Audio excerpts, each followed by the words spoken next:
Hello everyone, welcome back to my channel. Durga Puja উপলক্ষে আজকে বাড়িতে মা বানাবে নারকেল নাড়ু।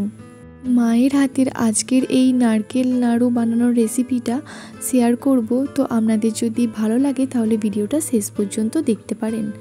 প্রথমে নারকেলটাকে কাটারের সাহায্যে ফাটিয়ে এর মধ্যে থেকে জলটা বের করে নেওয়া হলো।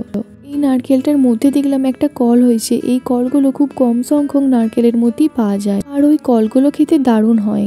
নারকেল দুটোকে একটা কুড়ুনি বটির সাহায্যে কুড়ে নারকেলগুলো থেকে নারকেলের জুসটাকে হাতের সাহায্যে এইভাবে চেপে বার করে নেওয়া হয়েছে। এরপরে কড়াইয়ে পরিমাণ মতো নারকেলের সঙ্গে গুড় দিয়ে নারকেল কোড়াগুলোকে হাতের সাহায্যে মিক্সড করে নিচ্ছে। গুড়গুলো তো একটু ডেলা পাকানো ছিল যাতে ভালোভাবে মিক্সড হয়, সেই জন্য হাতে করে মিক্সড করে নিয়েছি প্রথমে। পরে খুন্তির সাহায্যে ভালোভাবে মিক্সড করে নাড়াচাড়া করছে।